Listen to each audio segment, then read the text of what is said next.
pause for a moment. What if the thing we fear most isn't tyranny, but freedom? Fyodor Dostoevsky, in The Brothers Karamazov, gives us one of the most haunting philosophical parables ever written, the Grand Inquisitor.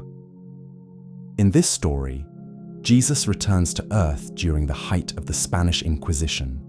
He performs miracles, he is recognized, and then he is arrested, not by tyrants, but by the church.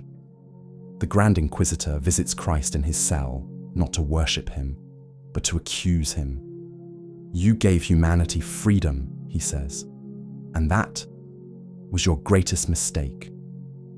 Because according to the Inquisitor, humans don't want freedom. They crave security, certainty, bread. They are terrified of having to choose, of bearing the weight of moral responsibility, of walking without a shepherd. We corrected your work, says the Inquisitor. We gave the people miracles, mystery and authority, and in return, they gave us their souls. Let that sink in. Dostoevsky wasn't just critiquing the church. He was warning us, the deepest slavery is the one we volunteer for. And here's where it gets terrifyingly modern. Today, we think we're free because we can swipe, click, choose from 1,000 apps, profiles, ideologies, but we've outsourced our thinking to algorithms, to curated feeds, to so-called experts and influencers. We crave comfort more than truth. We demand instant gratification more than inner growth. And when things get hard, we look for strongmen, political or digital, to think for us, to remove our burden of freedom. We don't burn prophets anymore. We mute them, unfollow them, cancel them. Why? Because prophets make us uncomfortable, and comfort has become our God. What happens when man kills God? Not literally, but spiritually, philosophically. What happens when a civilization no longer believes in a higher meaning, in a moral order beyond itself? Dostoevsky had an answer. So did Nietzsche, but they didn't agree on what came next.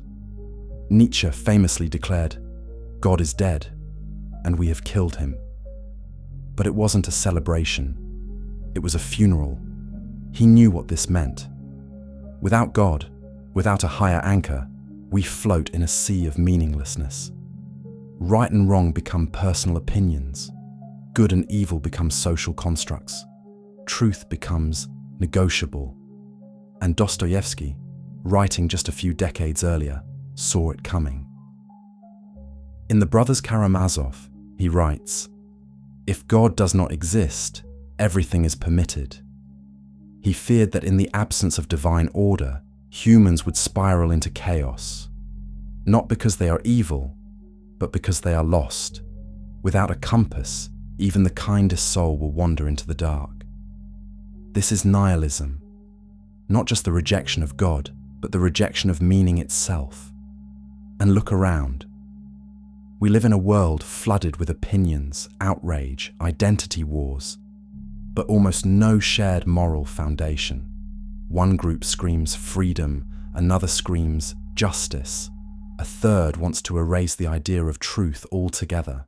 Everyone is offended. But no one agrees on why. We've replaced commandments with hashtags, sacred texts with viral tweets, rituals with reaction videos. And now we're drowning in moral relativism, where every belief is valid, so no belief is real. Dostoevsky warned, once you remove God, you don't just remove church and dogma. You remove the very ground on which morality stands. You remove the why behind sacrifice, behind love, behind justice. What you're left with is noise, and that noise is growing louder every day. We often think of freedom as the ultimate goal. Freedom from authority, freedom from tradition, freedom from God. But Dostoevsky asks a question we rarely dare to ask. What if too much freedom is not liberation, but destruction? In Crime and Punishment, we meet Raskolnikov, a brilliant student in a crumbling world. Poor, isolated, disillusioned, he convinces himself that morality is a man-made illusion, a tool of the weak. So he creates his own rules, kills an old pawnbroker, justifies it as necessary, as noble, as a test of greatness. He wanted to prove that if God is dead, then he could become God. But instead of transcendence, he finds only madness. Guilt eats him alive. His logic collapses under the weight of something deeper, the human soul's unbearable thirst for meaning. This is the paradox of absolute freedom. When man cuts the rope that ties him to heaven, he doesn't soar, he falls. Because freedom without a compass is not power, it's chaos. And today, we are living Raskolnikov's nightmare. We tell ourselves there are no rules, only choices. That identity is fluid. Truth is personal. Morality is relative. We've broken every boundary, but instead of becoming gods, we've become lost. Now we face an epidemic of anxiety, identity confusion, decision fatigue. With infinite choices and no inner guide, we're paralyzed. Swipe left, start over, change careers, change genders, start a new life. The freedom is intoxicating, but also exhausting. We carry the unbearable weight of being everything and end up becoming nothing. Dostoevsky saw it before it happened. When man unchains himself from God, he doesn't become free. He becomes fractured. He becomes 1,000 versions of himself, each screaming for attention, but none rooted in truth. And so, the modern soul collapses, not from oppression, but from too much liberty without direction. We like to believe that human beings crave freedom. That liberty is the soul's natural state. That deep down, everyone wants to think for themselves, speak their truth, and walk their own path. But Dostoevsky didn't think so. He believed something darker, something far more uncomfortable. Most people don't want freedom. They want to be told what to do. Why? Because freedom is hard. It demands responsibility. It requires that you carry the weight of your own choices, your own failures, your own suffering. In the Grand Inquisitor, Dostoevsky lays bare this terrifying truth. Jesus returns to earth, and the church arrests him, not because he is evil, but because he is too dangerous. The Inquisitor confronts Christ and says, "You gave people freedom," and they couldn't handle it. So we, the church, stepped in. We gave them 3 things instead: bread, to keep them full; miracles, to keep them awed; authority, to keep them safe. In return, they gave us their souls. They didn't want to think. They didn't want the burden of choice. They wanted comfort, certainty, and someone else to carry the cross. Sound familiar? Today, we call it convenience, personalization, user experience. We live in curated realities, designed to give us bread without labor, dopamine without depth, and answers without questions. Big tech is the new priesthood. Our devices perform daily miracles, and the algorithm decides what we should see, believe, buy, and become. We don't need to choose. We just scroll. This is the new tyranny. Tyranny by comfort. Tyranny by design. And we welcomed it. We didn't fight back. We signed up, voluntarily, enthusiastically, because it's far easier to submit to a system than to wrestle with your own soul. And here lies the danger Dostoevsky foresaw.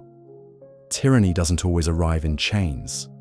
Sometimes it arrives with smooth edges and a user-friendly interface.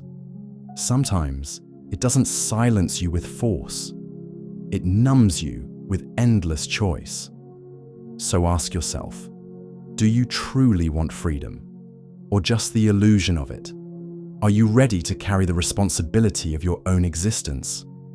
Or are you hoping someone will save you? Because history shows.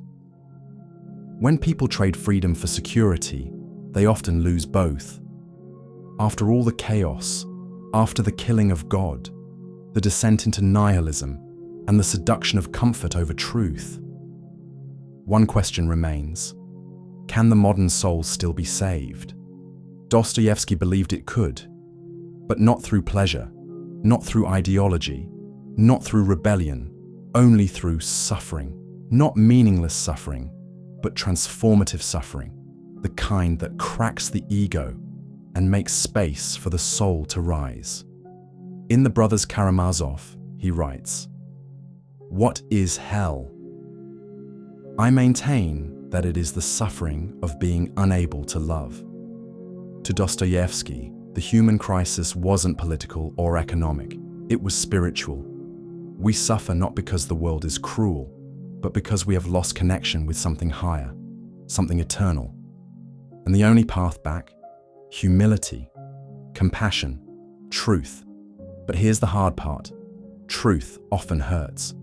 It confronts us, exposes us, shatters our illusions. So ask yourself, are we willing to suffer for truth? Or will we keep choosing comfort, even if it destroys us? Can we walk away from curated happiness, from numbing distractions, from the digital cages we built for ourselves, and face the pain of being fully, terrifyingly alive? Can we carry the burden of being truly free? Not just free to choose, but free to take responsibility for what we choose. Dostoevsky never promised salvation would be easy. He only said it was possible. And maybe this is what our modern soul needs most.